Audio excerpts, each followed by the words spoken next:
শুরু হচ্ছে সুরায় রাফার লেখা উপন্যাস আমি শুধু চেয়েছি তোমায়। নিরবিচ্ছিন্ন ধূসর গোধূলি, সূর্যের লালচে আভা মিলিয়ে গিয়েছে অনেক আগেই। পেন্টহাউসের চিরচরিত একঘেয়ে দৃশ্যপটে কিছুটা ভিন্নতা টেনেছে আজ গার্ডসদের অনুপস্থিতি। সকাল থেকে একের পর এক গাড়ির বহর বেরিয়েছে ভবন থেকে। স্টাফ কোয়ার্টারও ফাঁকা প্রায়। সারাদিনের সরগরম চিত্র ব্যালকনিতে দাঁড়িয়ে একা একাই পরখ করেছে ঈশানী। মাফিয়াদের ব্যাপার স্যাপার খুব একটা মাথায় না ঢুকলেও এতটুকু ঠিকই আজ করতে পেরেছে, পেন্টহাউস আজ সুরক্ষামুক্ত। গার্ডসদের অধিকাংশই টেরিটরিতে উপস্থিত নেই। সারাদিনের ক্ষুদ্র ক্ষুদ্র ঘটনাগুলোকে মস্তিষ্কে সাজিয়ে সেই বিকেল থেকেই ধ্যানমগ্ন মেয়েটা। মনে হয় কিছু একটা চলছে ওর মাথায়। আজ আর নিজের রুমে নয়, রান্নার নাম করে কিচেন কাউন্টারে বসে বসেই এক আধবার সূক্ষ্ম নজর বুলিয়েছে এরিসের অফিস কক্ষের দরজায়। সেখানেও আজ দেহরক্ষী গার্ডসগুলো অনুপস্থিত। কী ব্যাপার, কোথায় গেল সব? সসপ্যানে কাঠের খুন্তি নাড়তে নাড়তে একাই বিড়বিড়ালো ঈশানী। মেয়েটা বিধিগ্রস্ত। রান্নার নাম করে সেই তখন থেকে স্যুপের হাঁড়িতে একের পর এক মশলা দিয়েই যাচ্ছে। এক পর্যায়ে ক্যাবিনেটের সকল কৌটা হাতড়াতে ওর হাতের মুঠোয় ধরা দিল কুটকুটে খয়েরি রঙের পানীয় ভর্তি একটা ছোট্ট শিশি, যার গায়ের গুটিসুটি ইংরেজি লেখাগুলো দেখা মাত্রই অকস্মাৎ নীলাম্বর নেত্রোদয় পুলকে চিকচিক করে ওঠে ঠুনকো হৃদয়ের প্রবল আত্মবিশ্বাসী মেয়েটার। ভর সন্ধ্যাবেলা দরজা ভেজিয়ে অফিস কক্ষে বসে আছে ইরিশ। বাজ পাখির মতো তীক্ষ্ণ শীতল চোখ দুটো তার আইপ্যাডে নিবদ্ধ। চকচকে স্ক্রিনে ভেসে আছে সেদিনের সেই অজ্ঞাত স্পাই দুটোর প্রতিবিম্ব, যারা অতি কৌশলে নিজেদের আত্মপরিচয় গোপন করে ছবি তুলে নিয়েছে ঈশানীর।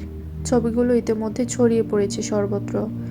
বাঙালি মেয়েটা টক অফ দ্য আন্ডারওয়ার্ল্ডে পরিণত হয়েছে আজকাল। কারণটা অবশ্য ইরিশ নিজেই। ও মেয়েটাকে যেতে দিলে হয়তো মাফিয়া গ্রুপগুলোর এতটা নজরে আসা তো দূরে থাক, একটা সাধারণ স্ল্যাটের দিকে তারা ফিরেও তাকাতো না কোনোদিন।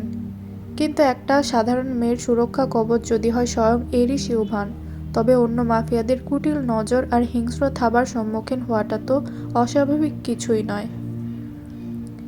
মাফিয়ারা টের পেয়েছে এই মেয়েটা দামি, ব্লাড ডায়মন্ডের চেয়েও বেশি দামি। কিন্তু এই দামের পেছনে রহস্যটা কি, সেটাই আপাতত সকলের কৌতূহল।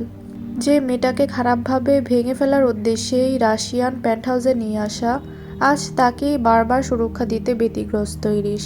ও ভেবে পায় না কেন এমন হচ্ছে। হৃদয়টা লাগামহীন, অত্যন্ত পৈশাচিক বেপরোয়া মস্তিষ্কটাকে বারংবার হারিয়ে দিচ্ছে এই অনুভূতিহীন নির্জীব হৃদয়। কি আছে এই নীলাম্বরীর মাঝে? আহামরি তো কিছুই নয়, তবুও উদ্ভ্রান্ত হৃদয়টাকে দমিয়ে রাখা দুষ্কর। মেয়েটা মস্তিষ্কের চিন্তার পারদ চাপিয়ে হৃদয়ে ঢুকে যেতে চাইছে এক অনিরাময় বিধি হয়ে। এরই হাজারবার অস্বীকার করুক, হিংস্রতা আর নিষ্ঠুরতার স্তূপে দমিয়ে রাখুক অপারগতা। কিন্তু সত্যি তো এটাই যে মেয়েকে জেদ দেখানো ওই একরত্তি মেয়েটার জন্য আজকাল কিছু একটা অনুভূত হয় হৃদয়ে। হাজারবার নিজেকে নিজের দুর্বলতাহীন পাথর মানব দাবি করার পরেও সরলতা জড়ানো একজোড়া নীল চোখের মায়ের জোয়ারে আকস্মিক থমকে যায় ওর পুরো দুনিয়া।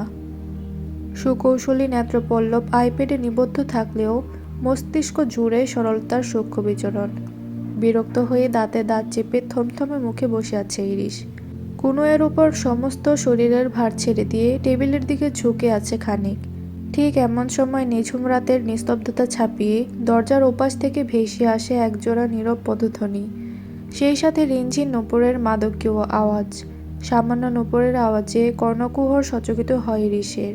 না চাইতেও আচানক মাথা তুলে ব্যাকুল চোখে পরখ করে সামনের দৃশ্যপট।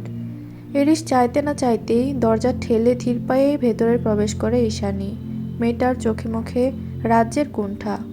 হাতের মাঝে আটকে আছে ধোয়া ওঠা গরম কফির কাপ। ঈশানীকে দেখা মাত্রই পিঠ টান টান করে চেয়ারে গা ছড়িয়ে সোজা হয়ে বসল ইরিশ। দু চোখের মাঝে অচানক জাগ্রত ব্যাকুলতা হটিয়ে কপালে টানল কয়েকখানা বিরক্তির ভাঁজ। সেভাবেই মেয়েটার আগা থেকে গোড়া অব্দি বিচক্ষণ নজর বুলিয়ে গমগমে কঠিন আওয়াজে প্রশ্ন ছুড়ল হঠাৎ, এখানে কি চাই? প্রত্যুত্তর করল না ঈশানী। বিনা বাক্যে হাত বাড়িয়ে ইরিশের দিকে এগিয়ে দিল কফির কাপ। ঈশানীর কাণ্ডে ভ্রু কুঁচকাল ইরিশ। তার স্বরে বলল, চেয়েছি কফি? ওর গমগমে আওয়াজে কিঞ্চিত ভরকালো মেয়েটা। আড়ষ্ট কণ্ঠে জানালো, ব্ল্যাক স্প্রেসো আপনার পছন্দের। ঈশানীর মৌনতা বড্ড বেশি সন্দেহজনক। কৃত্রিম আড়ষ্টতায় কপটতা সুস্পষ্ট। তবুও কফির কাপে ছোট করে সিপ নিল ইরিশ। কফিটুকু গলাধঃকরণ করতে করতেই সন্দেহবাতিক বাক্য ছুড়ল ঈশানীর পানে। বিষ টিস মেশাওনি তো আবার? ইরিশের কথায় তড়াক করে চোখ তুলল ঈশানী। ভেতরের আক্রোশ ভেতরেই ধামাচাপা দিয়ে শুষ্ক একটা ঢোক গিলে কাটকাট আওয়াজে বলল, তাহলে আমার আর আপনার পার্থক্যটা রইল কোথায়? ঠান্ডা মাথায় সূক্ষ্ম অপমান। যদিও তার বিপরীতে জিভের ডগায় গাল ঠেলে ঠোঁট বাঁকিয়ে ক্রূর হাসল ইরিশ। অতঃপর দ্বিতীয়বারের মতো চুমুক দিল কফিতে। ওর ভাবভঙ্গিমা দেখে মনে হচ্ছে যদি এটাতে বিষ থেকেও থাকে তবুও নির্দ্বিধায় এটা পান করতে চায় ও। কথায় বলে বিষে বিষক্ষয় হয়, সেখানে ইরিশ তো আস্ত একটা বিষের দুনিয়া। তাই তো মেয়েটার হাতের বিষটুকুও আজকাল নিজের অজান্তেই অমৃত সোধা ভেবে নির্বিঘ্নে গ্রহণ করে মাফিয়া বস। তবে মায়াবী নীলাম্বরীর স্বভাবে আজ হুট করেই জাগ্রত হয়েছে ভিন্ন এক সত্তা। মেয়েটা এখনো ঠায় দাঁড়িয়ে আছে সেখানে, ক্ষণে ক্ষণে চোরা চোখে পরখ করছে ইরিশকে। এদিকে কফিতে পরপর দুটো চুমুক দিতে না দিতেই অকস্মাৎ মাথাটা ভনভন করে চক্কর দিয়ে উঠল ইরিশে। হঠাৎই অস্বাভাবিকতায় এক ধারে কয়েকবার অক্ষিপল ছেড়ে ঈশানীর দিকে নজর ঘোরালো ইরিশ। চোখের সামনে দাঁড়িয়ে থাকা ফিনফিনে সাফেদ গাউন পরিহিত মেয়েটাকে কেমন ঘোলাটে লাগছে। ওর টলমলে ভয়ার্থ নীল চোখ, মায়া মায়া শঙ্কিত মুখ, সবকিছুই মরীচিকার মতো ঝাপসা হয়ে আসছে ক্রমশ।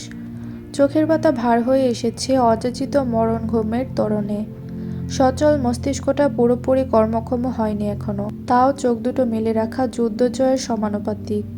এতক্ষণ ধরে অফিস কক্ষে দাঁড়িয়ে দাঁড়িয়ে চুপচাপ ইরিশের নিস্তেজতা পরখ করছে ঈশানী। যেই মুহূর্তে মনে হয়েছে ওর মাঝের হিংস্রতা মানবসত্তাটা পুরোপুরি নিশ্চল অসাড় হয়ে গিয়েছে, ঠিক সেই মুহূর্তে শরীর থেকে এক টানে অ্যাপ্রনটা খুলে সেখানেই ছুঁড়ে ফেলে দিয়ে দরজা ঠেলে ছুট লাগায় ঈশানী। বাইরে গার্ডসরা পাহারায় নেই আজ, সেই সুযোগে পালানোর পায়তারা করেছে ইস্যু। এতক্ষণে মেয়েটার সমস্ত সূক্ষ্ম পরিকল্পনা নিখুঁতভাবে ধরে ফেলেছে ইরিশ, কিন্তু শরীর নাড়িয়ে ওঠার মতো শক্তি ওর মাঝে অবশিষ্ট নেই এই মুহূর্তে। মস্তিষ্কটাও হয়তো খানিক বাদে অচল হয়ে যাবে পুরোপুরি। হাই ডোজের ঘুমের ওষুধ পড়েছে শরীরে, ঠিক কতক্ষণ এর কার্যকারিতা স্থায়ী হবে মাথা খাটিয়ে ভাবতে পারল না ও। অগত্যা তন্দ্রাচ্ছন্ন আধবোঝা চোখ দুটোকে অগাধ জোর খাটিয়ে খানিকক্ষণ খুলে রেখে টেবিলে রাখা ফোন হাতড়ে কোনো মতে আঙ্গুল নাড়িয়ে কাউকে মেসেজ করে ইরিশ, জাস্ট প্রটেক্ট হার। এইটুকুই ছিল আমি শুধু চেয়েছি তোমার গল্পের পর্ব 20। ভিডিওটি ভালো লাগলে একটি লাইক দিবেন এবং পরবর্তী পর্বগুলো দেখতে চ্যানেলটি সাবস্ক্রাইব করে রাখবেন।